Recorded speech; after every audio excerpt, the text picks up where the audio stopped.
everybody. This is an exclusive interview powered by Nemira for elefantFest. I am Alexandra Florescu and I'm very excited to have this discussion with Natasha Lester. Hello. Hello, how are you? We're fine, thanks. Thank you for joining us all the way from Australia. Oh, it's my pleasure to be here. Thank you for talking to me. So we're publishing at Nemira the first book translated in Romanian, The Paris Secret, which is a lovely story, although painful in some parts. But since this is the first time that the Romanian audience is getting to know you, you being a prodigious writer of historical fiction and many best-selling novels, I would like you to tell us, like in a few words, what you would like them to know about you as a writer. Of course. So I'm really excited to be published for the first time in Romanian. That's wonderful. So I live in Australia with my one husband, 3 children and 2 chickens in our backyard. I love to read. I love to draw fashion illustration, and I love to write books, and history and women's history especially is my passion. So the Paris Secret is, as I said, a very beautiful story spanning over several decades and involving very strong female leads. And I know you said that you're passionate about history, but especially about women who blazed their way through conventions. And we have here several stories about women who really fought very hard to actually play their part in the war effort in the Second World War. And we're talking about women who were flying aircrafts, women who were sent to be spies in enemy territory, but also we're talking about friendship and love and family and the sense of family. How did you get to the stories of the women pilots in the Second World War? And why did you decide to write this book about them in the end? I was doing some research for a previous novel of mine called The French Photographer, which is a story based on the life of Lee Miller, one of the only female photojournalists who worked out of Europe in the Second World War. And in that research, I came across a mention of these female pilots because Lee Miller had been to take some photographs of them. And I hadn't known that there were any female pilots flying combat aircraft in the Second World War, because I had understood that that was a male domain only. So I was immediately fascinated, and I wrote myself a note to go and do some more research on that, because I thought potentially that could be my next story idea. So when I sat down to begin researching the Air Transport Auxiliary, which was the organisation that allowed women to ferry the RAF aeroplanes around England, I immediately knew that it would definitely be my next story idea, because of all the challenges that women faced in being permitted to be allowed to fly, because flying an aeroplane was seen to be a completely outrageous thing for a woman to be doing at that time in history. So I was really pleased. Sorry, that's my phone making a noise. So I was really pleased when the research, there was so much drama inherent in their story, and they were so brave and courageous that they just were the perfect backdrop for my novel. So you write historical fiction, which is far from being the easiest literary genre to approach, because of course it involves, as you mentioned, a lot of research. And you have several settings, several different historical and European settings in your previous novels. So how do you do the research, and how do you do it? How did you do it in particular for this novel, for The Paris Secret? I usually travel to Europe every year, although obviously in 2020 that wasn't possible, and it's probably not going to be possible this year either, which is very devastating because of everything that's happening around the world. So normally I travel to the locations that I set my book in. So for example, for The Paris Secret, I spent quite some time in England going to the different museums that hold records of the Air Transport Auxiliary. One of the air bases in the book is RAF Tempsford, and another one is RAF Tangmere. And RAF Tangmere still exists, not as an airbase, but as a museum dedicated to the activities that happened there, the secret flights and that sort of thing. So I was able to go there and, sit in the airplanes that the women flew and see a lot of documentation about them, which helped really bring it to life. I also went to the National Archives in Kew in England and read through all the papers to do with the Air Transport Auxiliary, things like letters from the female commander begging to be allowed to employ more female pilots because they were proving to be so safe and so competent, and the replies she got in response saying that no, she wasn't allowed to have more women in her staff. So those were great sources of research. Another part of the story involves Catherine Dior, Christian Dior's sister. So for that part of the story, I went to France and I went to the ex-Dior family home in Granville in northern France, in Normandy, and tried to do as much research as I could about Catherine, although unfortunately there's very little kind of known about her. So I believe that you're more able to write authentically about location and the people who kind of lived and worked there if you've been there yourself, and if you looked at primary source records from archives rather than just sitting at a desk reading about those things in a book. Many of the female pilots also wrote memoirs, which was wonderful because I was able to read their first-hand experiences of, their plane crashing and landing in a field. And this one particular woman I'm thinking of, she wasn't scared at all about the propeller falling off her plane and it crash landing in a field. But when she landed and got out of the airplane, there was a cow standing there looking at her, and she was petrified of the cow, which I thought was hilarious. So I just loved finding anecdotes like that and being able to include them in the book. So, of course, it's wonderful that you can give authenticity to your literature by traveling and by reading primary sources. But of course, writing historical fiction, and especially touching on subjects that are not primary in the front of the history, that are sometimes lost in translation or in the underscore of history. But it also implies this responsibility to the period and to the characters that inspire you. And any great story needs great leads, and this novel definitely has a few great leads. So can you tell us more about some of them? For instance, the sister Penrose, Sky and Liberty. What was your inspiration for them? So Sky is a fictional character, although she's really a composite, I suppose, of several of the female pilots whose memoirs I read.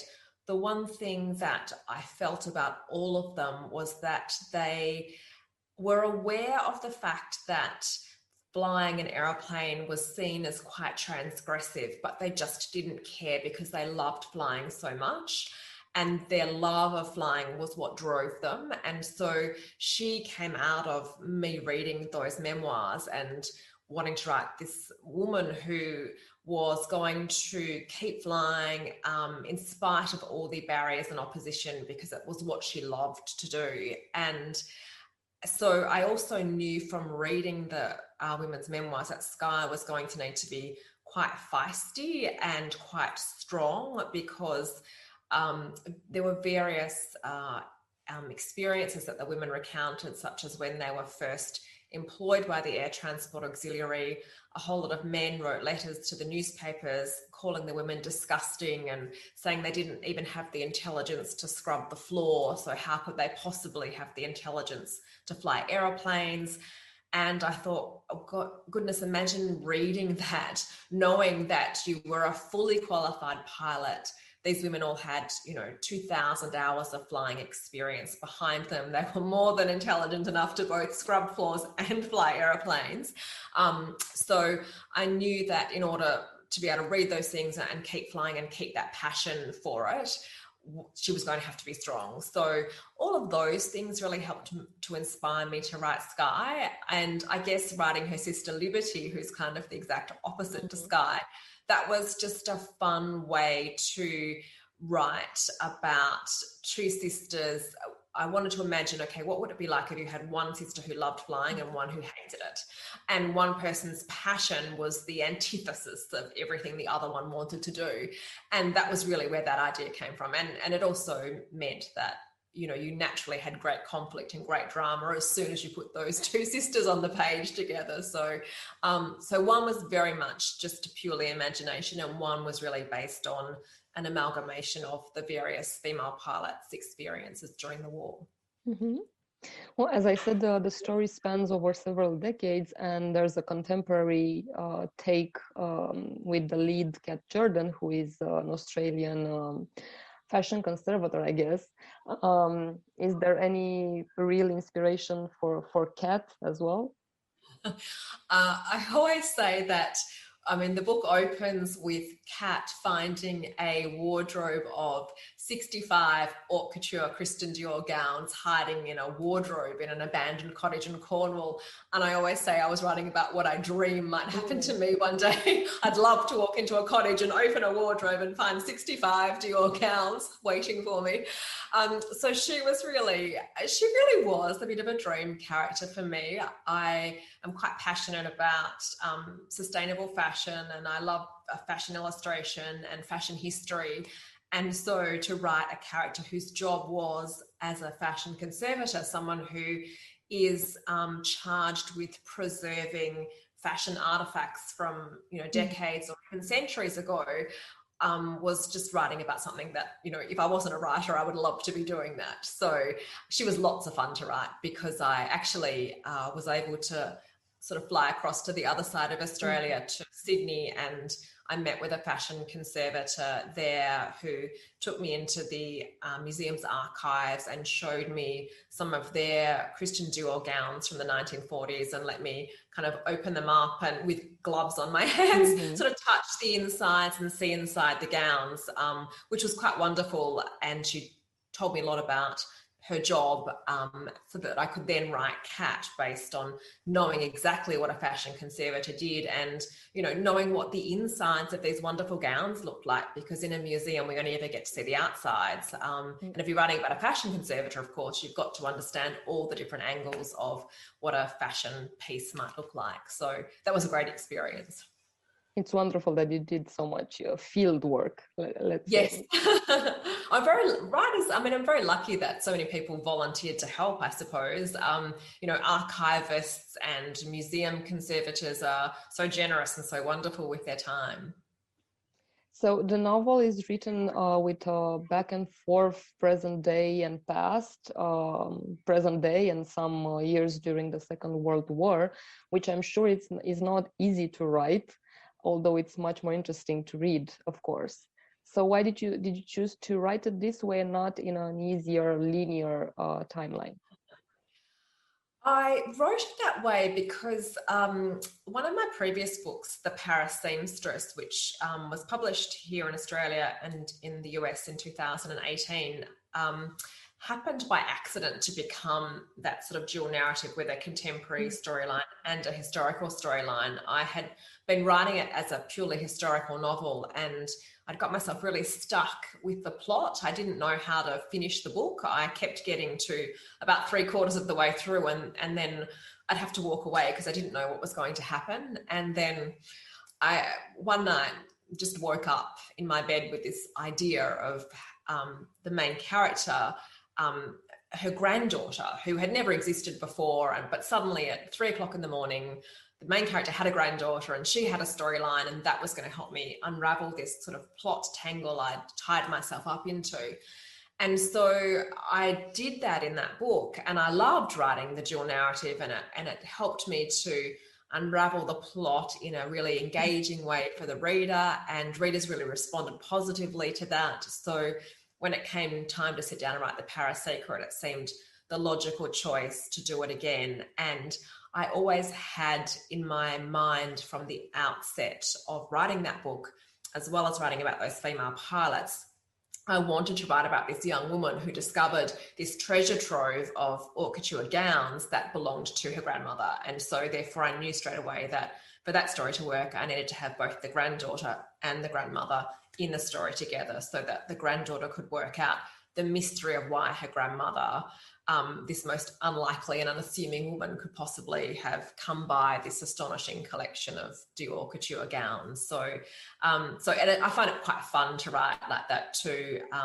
Don't tend to plan a lot when I'm writing, so the mystery kind of unravels for me on the page by page, a bit like it does for the reader. So it keeps me quite engaged and interested as a writer too, to figure out, I suppose, what's actually going on. Yes, I was thinking that that's as engaging for the reader because they discover the mystery alongside the lead, the contemporary lead, and for you, if you said that you didn't have the perfect outline from the beginning. So you talked about fashion, and it's definitely the red line of the novel. And I love that fashion for you is definitely not um, just something we wear. It's an art, and it's also a symbol of the state of mind, and why not even a symbol of the state of society at a certain point. So can you elaborate a bit on your view on fashion, especially for this novel? Absolutely. So I do think that unfortunately fashion is often trivialized as being unimportant. And I think that's probably because it's an art form we wear every day. We all have very easy access to it, unlike painting and sculpture, which tends to be something that not everybody collects and sort of hangs on a wall in a very static sort of way. So I think fashion's very accessibility makes it seem trivial, but when you sit down and think about how influential fashion has been on not just society, but industry. I mean, the Industrial Revolution was started basically because of the fashion industry. So it's a really key part of our history, which means that when we're researching history and writing about history, if we ignore the fashion component of that historical period, we're not doing justice to what actually happened. And I think the book opens with Christian Dior's very first showing in Paris in February 1947, because that was a really seminal moment, not just for fashion, but for society and the way people reacted to his designs and the way his designs reshaped the entire Parisian couture industry and the way in which it allowed women to become different people to the kinds of people they had perhaps been during the war. There were so many influences apart from just the fact that he changed the length of a skirt. So I really like delving into that. And also I think that the more I read fashion history and, I'm able to go and look at these pieces in museums, every dress tells a story. The little, where the fabric is worn might tell you what the wearer might have been doing. The stains on the dress tell you what the person might have been doing. And just the way that when you pick up a gown that's 60 years old, it doesn't just hang straight, it falls in the shape of the wearer. So in a way, they're still kind of captured within the dress. So all those sorts of things I find really fascinating. And it means that clothes are a story and they do tell a story. So I try to incorporate their stories into the story of my book as well. So I'm sure that any great writer is also a great reader. And I was curious if, I don't know, you were left with only 3 books to reread until the end of times. Which 3 books would you choose? Oh, that's 3 books. That's very hard to choose. Okay, so the first one, when I was about, how old would I have been? Maybe about 25, I moved to London for a couple of years and I took 1 book with me then, and it was my collected works of Jane Austen. So I'm really cheating. I was sure. I can't say exactly why, but... because it's like 7 books in 1 book. So that, and I loved Jane, and I could reread Jane Austen forever and ever. And so I knew that if I took that 1 book with me, I'd have 7 novels in the 1 book, and I would be able to read them at any time and be completely engaged. So that would definitely be my number 1. I've still got the book on my shelf just up there, actually. I'm also a big fan of Jane Eyre by Charlotte Bronte. So I think I would definitely have to include that in my pile of books. And then maybe for something a bit more recent than that, or narrowing it down is going to be really hard work. One of my favorite historical novels, it's kind of a dual multi-narrative, I suppose, is a book called The Blind Assassin by Margaret Atwood. I'm sure that would have been translated into Romanian. I love that. I think that's so clever, the mystery. And I think that's really where my passion for writing those kinds of narratives comes from. The way in which she unravels the mystery in that book is completely fascinating. I think you have at least 3, if not 4 books with Paris in the title. Yeah. Where does your love for, or where does your love story with Paris begin? Actually, from when I was in high school, I studied the French language in high school, and I then worked for a French company when I left school. I used to work in marketing before I became a writer, and I worked for L'Oreal for a number of years. And I'm not quite fluent in French anymore, but I still speak it, at a reasonably high level. So I guess it came from a love of the language, and I still remember in high school, in my year 12 history class, studying French history and being completely fascinated with that too. So all of those things, I think, just embedded in me this love of France that has never quite gone away. So every time we go to Europe, we always spend a few days in some part of France, because I think even if I kept going every year till the end of my life, I would never quite get to see all of the country. It's quite wonderful and diverse. So for the end of our discussion, and I hope we have given quite a good image about the story and the characters of the book, but maybe some people who already read the book will see this interview. So I wanted you to tell us, what would you like the readers to remain after reading? With what story or lesson would you like them to stay after reading the book? The main one is that the reason I write these books is to bring to life these forgotten women from history, and also to pay tribute to them in a way, because if there hadn't have been these women in history who fought against all the barriers that were put in their way, who said, no, I'm going to fly these aeroplanes no matter what people say, then I probably wouldn't have the opportunities that I have today as a woman, because to have opportunity, you need people in the past who have broken down all the barriers. And whilst all the barriers have not yet been broken down for women, many of them have been. So I'd like for people to reflect on, in a way, how far we've come as women, but also maybe how far we still have to go, and that we need to keep being strong and resourceful and daring to try new things, so that we continue to progress and to change in life. And also to remember people like, Catherine Dior was a remarkable woman. She worked for the French Resistance. She was imprisoned, sent to a concentration camp, and nobody knows who she is. Everybody remembers her brother, Christian Dior, who did design beautiful gowns, but really arguably Catherine was the more heroic Dior sibling. So I would like people to remember her as well. And you pay a great tribute to her in this book. So we invite everyone to discover what the Paris Secret is actually, and to get to know these incredible women that you wrote here and that you brought to life in this book. Thank you so much for taking the time, and I hope everybody enjoys this beautiful novel, and maybe we can see each other another time for another novel of yours translated into Romanian. Thank you so much. And I'm really, as I say, very excited to have this book translated into Romanian, and I hope that everybody does enjoy it. Thank you so much. Bye-bye.